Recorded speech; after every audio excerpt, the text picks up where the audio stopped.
Hello friends, in this video we will discuss about steady flow energy equation. Okay तो steady flow energy equations में अब तक जो हमने डिस्कशन किया है इससे पहले वहाँ हमने नॉन फ्लो प्रोसेसेस की बात की है। तो अभी जो हम डिस्कशन स्टार्ट करेंगे that will be about the flow processes. Okay so this let's see here what the meaning of this technical term steady flow की स्टेडी फ्लो का मतलब क्या है।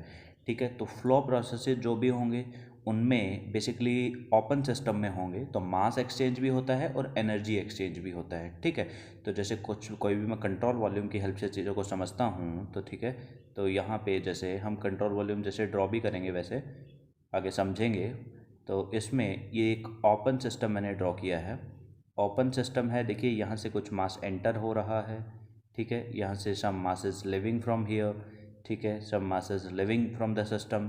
तो देखो मास एक्सचेंज भी हो रहा है, एनर्जी एक्सचेंज भी होगा। हम इसमें कुछ हीट ट्रांसफ़र भी पॉसिबल है, कुछ वर्क भी प्रोड्यूस हो सकता है। तो like that this is a open system. ठीक है, तो ये जो ओपन सिस्टम में जो फ्लो प्रोसेस हो रहा है तो इसमें दो टाइप के प्रोसेसेज हो सकते हैं। एक तो स्टेडी फ्लो हो सकता है, एक अनस्टेडी फ्लो हो सकता है। तो स्टेडी फ्लो का मतलब क्या है कि जो प्रॉपर्टीज हैं वो टाइम के रेस्पेक्ट में चेंज नहीं होंगी। इसका मतलब क्या है कि जितना मास इस कंट्रोल वॉल्यूम में है, ओपन सिस्टम का दूसरा नाम होता है कंट्रोल वॉल्यूम। ठीक है, तो जितना मास इस कंट्रोल वॉल्यूम के अंदर है वो उतना ही रहेगा। तो मास इज अ प्रॉपर्टी। ठीक है, तो वो चेंज नहीं होगा विद रिस्पेक्ट टू टाइम। दूसरा हम ये भी कह सकते हैं कि जो एनर्जी होगा सिस्टम इस कंट्रोल वॉल्यूम का that will not change with respect to time, यदि हमारा जो प्रोसेस है वो कैसा है, स्टेडी फ्लो प्रोसेस है। ठीक है, तो स्टेडी फ्लो प्रोसेस में हमें एक बात ध्यान रखना है कि जो प्रॉपर्टीज़ हैं वो टाइम के रेस्पेक्ट में चेंज नहीं होती हैं। ठीक है, तो देखिए जैसा कि आप देख पा रहे हैं steady flow means the properties does not vary with respect to time. Okay, तो प्रॉपर्टीज जो है वो टाइम के रेस्पेक्ट में वेरी नहीं करेंगी। दूसरा देखिए कि at the entry and exit of the control volume the mass flow rate is same. Okay, तो जो मास फ्लो रेट होगा वो एंट्री पे भी और एग्जिट पे भी दैट विल रिमेन सेम। तो ये तभी तो हो पाएगा ना कि मास कंट्रोल वॉल्यूम में कांस्टेंट हो पाएगा, क्योंकि जितना मास एंटर कर रहा है यदि उतना ही mass that is living from the system, तो inside the system inside the control volume जो मास होगा वो कांस्टेंट हो जाएगा। और वहीं हमें चाहिए कि जो हमारी प्रॉपर्टीज़ हैं सिस्टम की वो चेंज नहीं होनी चाहिए during a steady flow process. ठीक है, तो अब देखिए यहाँ पे कुछ टर्म्स हैं जो यहाँ यूज होंगे स्टेडी फ्लो एनर्जी इक्वेशन जब हम डिराइव करेंगे। अब तक तो हम स्टेडी फ्लो का मतलब समझ रहे थे। ठीक है, तो अब इसमें जो कुछ टर्म्स यूज होंगी वो हम देख लेते हैं कि जब इक्वेशन लिखेंगे हम steady flow energy equation, basically it is a energy equation, जब हम लिखेंगे तो उसमें कुछ टर्म्स यूज होंगे। ठीक है, that terms are basically H stand for enthalpy. Okay, यहाँ पे एच इंथैल्पी के लिए हम यूज करेंगे। काइनेटिक एनर्जी का टर्म हम लेंगे, पोटेंशियल एनर्जी का टर्म हम ये क्यों लेंगे हम डिस्कस करेंगे, क्योंकि हम एनर्जी बेसिकली ये जो इक्वेशन है ये एनर्जी बैलेंस ही है, हम इसको समझेंगे। ठीक है, यू हमारा इंटरनल एनर्जी के लिए हम डिनोट करेंगे, पीवी जो है फ्लो वर्क के लिए है, सी वेलोसिटी के लिए, Z for datum head, Q stand for heat, W stand for work. तो ये मैंने इसलिए रीड किया है ये टर्म्स क्योंकि ये हम अभी स्टेडी फ्लो एनर्जी इक्वेशन में इन टर्म्स को यूज करेंगे। ठीक है, तो अब देखिए इनमें चीज़ों को हम समझ सकते हैं। ठीक है, तो जो एच जो हमने सिंबल यूज किया है दैट वी हैव यूज्ड, जो स्पेसिफिक इंथैल्पी के लिए जो हम सिंबल यूज कर रहे हैं वो हमने एच यूज किया है। अब जो एच जो का यूनिट जो है that is basically kilo joule पर केजी। ठीक है, ये जो यूनिट हम लेंगे यहाँ पे वो किलो जूल पर केजी होगा। ठीक है, किलो जूल पर केजी क्यों, क्योंकि देखो जब हम क्योंकि ये स्पेसिफिक इंथैल्पी है। ठीक है ना, स्पेसिफिक इंथैल्पी है, जनरली इसकी यूनिट्स किस में गिवन होती है, किलो जूल पर केजी में गिवन होती है। ठीक है, दूसरा काइनेटिक एनर्जी भी हम क्या ले रहे हैं, स्पेसिफिक काइनेटिक एनर्जी। ठीक है, तो काइनेटिक एनर्जी का फॉर्मूला क्या होता है, हाफ एम वी स्क्वायर, तो इसका यूनिट तो होगा जूल, लेकिन जब किलो जूल बनाएंगे इसको तो हम 1000 से डिवाइड करना पड़ेगा, तो अब किलो जूल हो गया।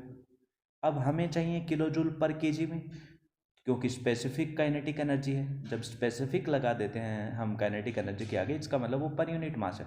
तो I need basically kinetic energy per unit mass, तो that will be equal to V square upon 2000 और ये होगा किलो जूल पर केजी। तो हम जब SFE में काइनेटिक एनर्जी वाली टर्म लिखेंगे तो हम वहाँ सीधा V²/2000 लिख देंगे, ठीक है।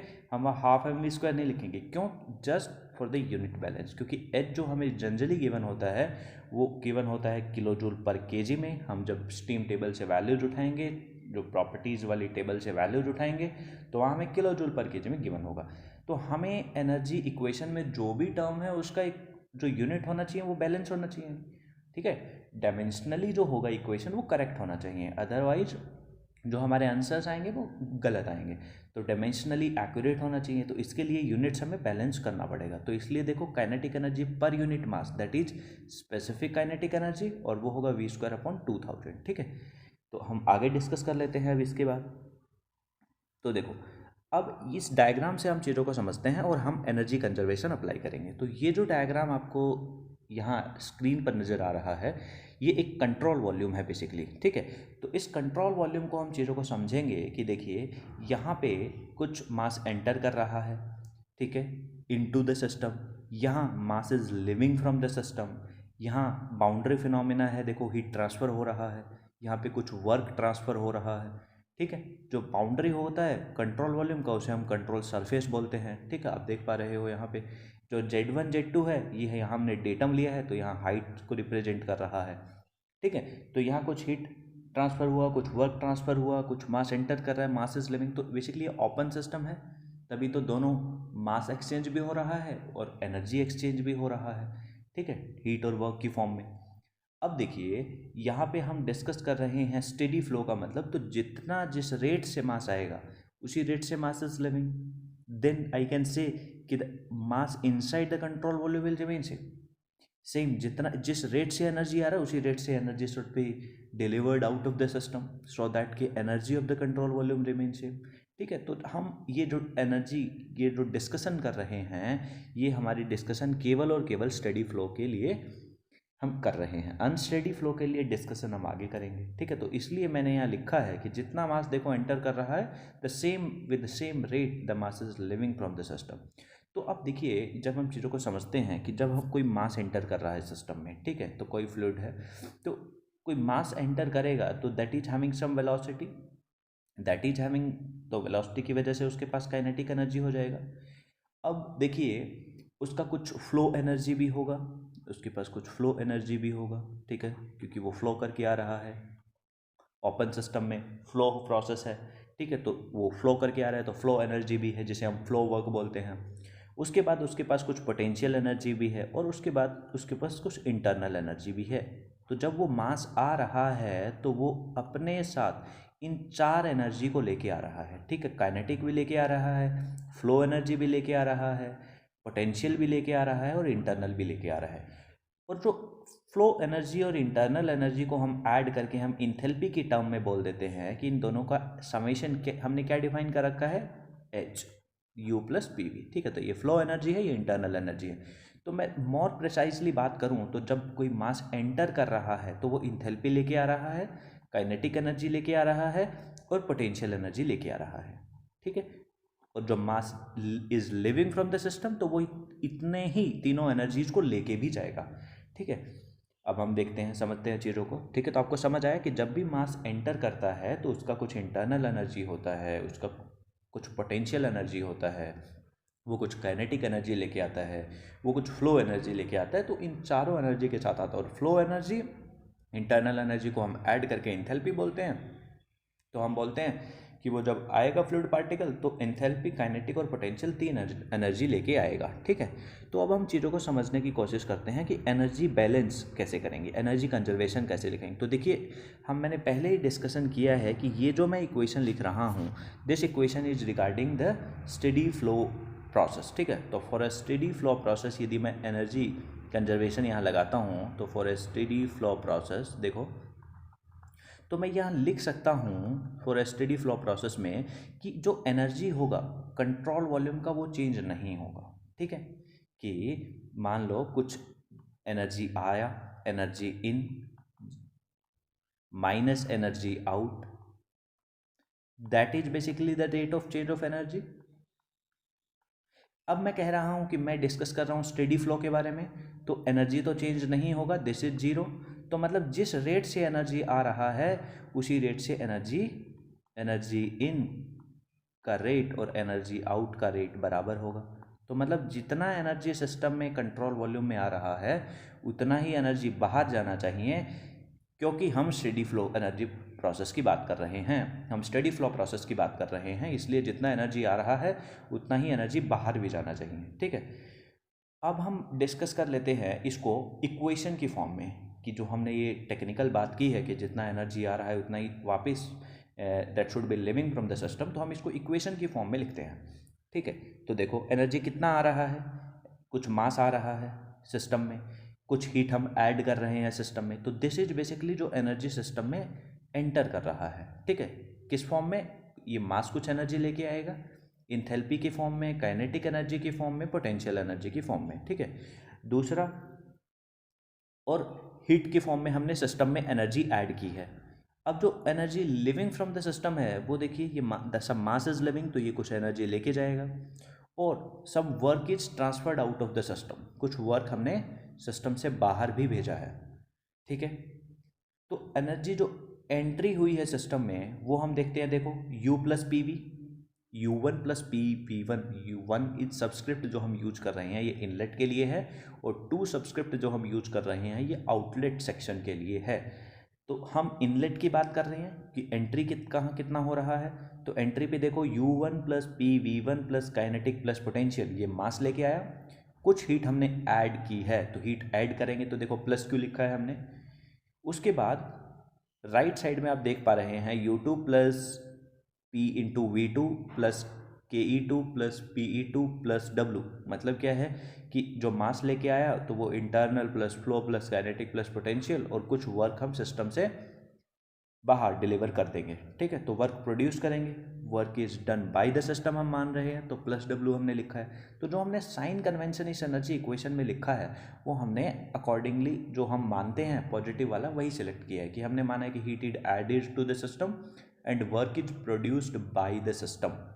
हीट हमने ऐड किया है, वर्क सिस्टम ने प्रोड्यूस किया है, तो ये साइन कन्वेंशन हमने एज्यूम किया। यदि हीट हमारा रिजेक्ट हो रहा है सिस्टम से तो नेगेटिव ले लेंगे, यदि वर्क हमें इनपुट करना पड़ रहा है सिस्टम में, if work is we are supplying to the system, तो ये हम वर्क को नेगेटिव ले लेंगे यदि वर्क इनपुट है। तो अभी जो साइन कन्वेंशन में लिया वो स्टैंडर्ड साइन कन्वेंशन को हम डिस्कस कर रहे हैं। ठीक है, तो यहाँ पे देखिए ये हमने स्टेडी फ्लो एनर्जी इक्वेशन के बारे में डिस्कस किया है कि जितना एनर्जी आ रहा है सिस्टम में उतना ही एनर्जी वापस भी जा रहा है। तो बेसिकली मैं क्या कह सकता हूँ कि हम स्टेडी फ्लो की बात कर रहे हैं।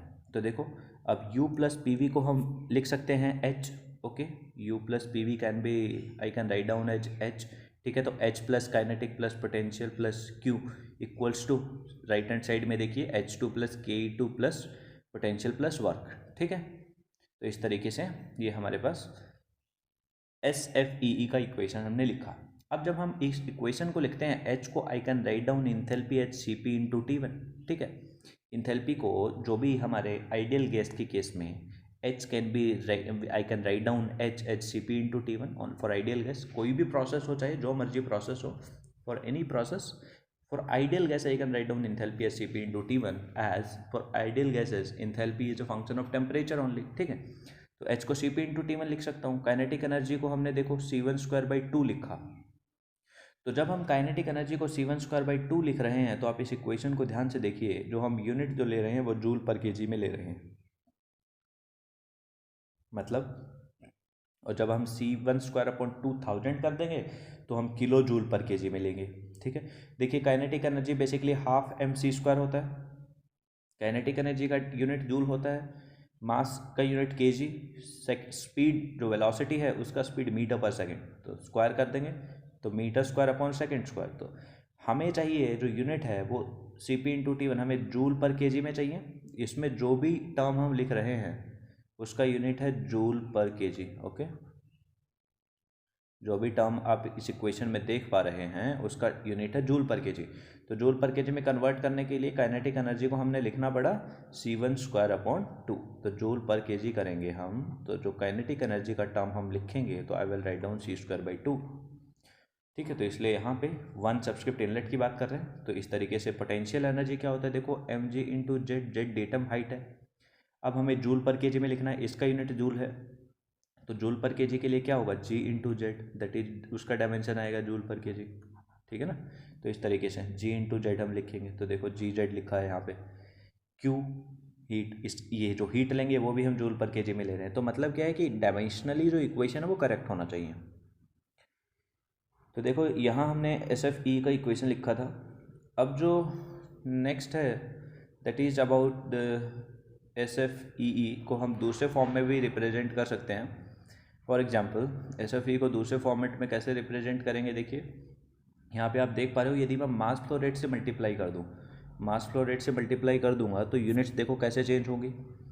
यहाँ पे सब पहले हमने क्या डिस्कस किया था कि सी पी इंटू T1 का जो यूनिट है वो क्या है, जूल पर केजी है। इसको मास फ्लो रेट से मल्टीप्लाई कर देता हूँ, तो that is I have to multiply with KG पर सेकेंड, ठीक है, मल्टीप्लाइड बाय केजी पर सेकेंड। तो केजी से केजी कैंसिल हो जाएगा, तो दैट इज जूल पर सेकेंड, ठीक है। तो now this in this equation जो भी टर्म आपको नज़र आ रही है वो सभी किस में है, वॉट में है।